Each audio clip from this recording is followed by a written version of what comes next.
अस्सलाम वालेकुम। Welcome to my channel Momina stories. एक दफ़ा का जिक्र है कि एक जादुई रियासत थी जिसे गुलजारस्तान कहते थे। इस रियासत की खूबसूरती का राज इस ज़मीन से उगने वाले अनमोल फूल थे जो हर वक्त खुशबू बिखेरते थे। लोग इस रियासत को जन्नत का एक टुकड़ा समझते थे और इसकी शहज़ादी फुलान को इस रियासत की रोशनी। फुलान की पैदाइश के दौरान ही इसके कदम जहाँ पड़ते वहाँ रंग बिरंगे फूल उगाते। ये एक जादुई तोहफ़ा था जो इसे कुदरत की तरफ से मिला था। लोगों ने इसे मोहब्बत से फूलों की शहज़ादी कहना शुरू कर दिया।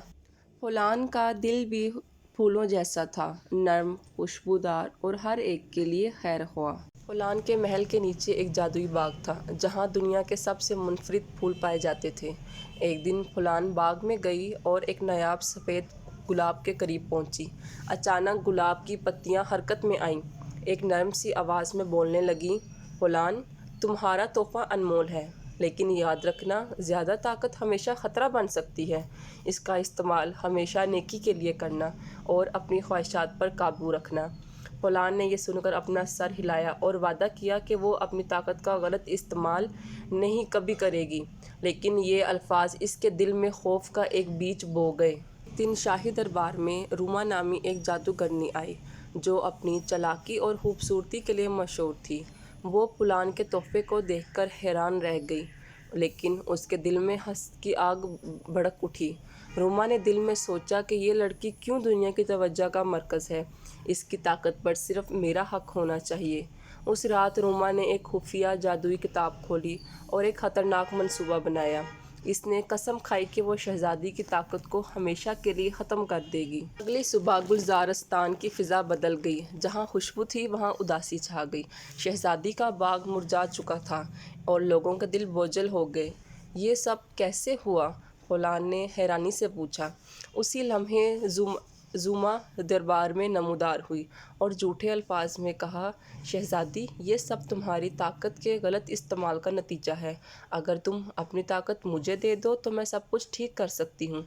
फुलान ने ज़ुमा की बातों पर यकीन नहीं किया, लेकिन उसकी परेशानी बढ़ती गई। परेशानी के आलम में फुलान जंगल की तरफ निकल गई। वहाँ उसे एक बूढ़ा शख्स मिला जो उसे सब कुछ समझा गया। ज़ुमा ने तुम्हारी ताकत के खिलाफ जादू किया है। इस जादू को तोड़ने के लिए तुम्हें अपनी सबसे कीमती चीज़ कुर्बान करनी होगी, बुज़ुर्ग ने कहा। फुलान ने जवाब दिया, मैं अपनी ताकत और खुशी अपनी रियासत के लिए कुर्बान करने को तैयार हूँ।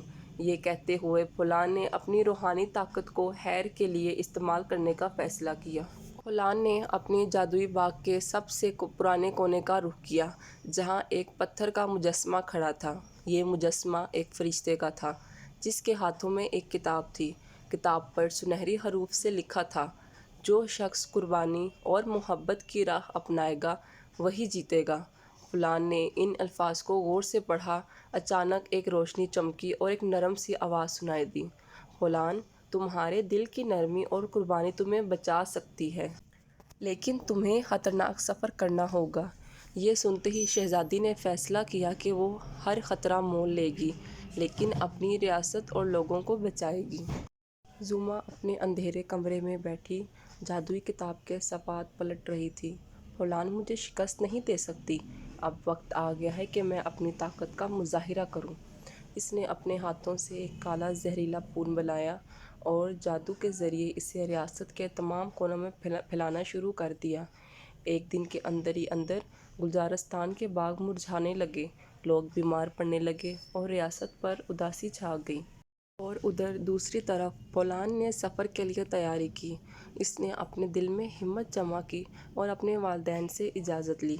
मेरी प्यारी बेटी, ये सफ़र बहुत मुश्किल होगा, लेकिन हमें तुम पर यकीन है, बादशाह ने कहा। जंगल के रास्तों पर चलते हुए फुलान को अंधेरे का सामना करना पड़ा। हर मोड़ पे इसे खौफनाक आवाज़ें सुनाई देती रहीं, लेकिन वो साबित कदम रही। एक बार इसके सामने एक बड़े सांप ने रास्ता रोक लिया, लेकिन अपनी हिम्मत और नरमी से सांप को रास्ता छोड़ने पर मजबूर कर दिया। जब फुलान झील के किनारे पहुंची तो पानी के अंदर से एक रोशनी निकली और एक रूह की शक्ल अख्तियार कर गई। فولان، اگر تم اپنی ریاست کو بچانا چاہتی ہو تو اپنی سب سے قیمتی چیز، اپنی طاقت کو اس جھیل کے پانی میں چھوڑ دو، روح نے کہا۔ فولان نے آنکھوں میں آنسو لیے جواب دیا، میں اپنی ریاست کے لیے کچھ بھی قربان کر سکتی ہوں۔ اگر میری خوشی میرے لوگوں کی خوشی بحال کر سکتی ہے تو یہ سودا قبول ہے۔ یہ کہتے ہوئے اس نے اپنی جادوئی طاقت جھیل میں بہا دی۔ جیسے ہی جھیل کی روشنی گلزارستان تک پہنچی، تمام زہریلے پھول ختم ہو گئے، رنگ برنگے پھول دوبارہ کھلنے لگے اور لوگوں کے چہرے پہ مسکراہٹ واپس آ گئی۔ زوما اپنے محل میں بیٹھی یہ سب منظر دیکھ رہی تھی۔ جب اس کی طاقت ختم ہونے لگی، یہ کیسے ممکن ہے؟ وہ چیخی، لیکن اس کے جادو کا خاتمہ ہو چکا تھا اور وہ ہمیشہ کے لیے غائب ہو گئی۔ گلزارستان کے لوگ فولان کے محل کے باہر جمع ہو گئے اور اس کا شکریہ ادا کیا۔ وہ جانتے تھے کہ شہزادی نے اپنی خوشی اور طاقت کو ان کی خوشیوں کے لیے قربان کر دیا تھا۔ شہزادی فولان نے اپنی ریاست کے لوگوں کی محبت اور خوشی کے لیے اپنی طاقت کو قربان کیا، لیکن اس کی قربانی نے اسے ہمیشہ کے لیے امر کر دیا۔ لوگ اسے ہمیشہ محبت سے یاد کرتے رہے اور گلزارستان ایک بار پھر سے جنت کا ٹکڑا بن گیا۔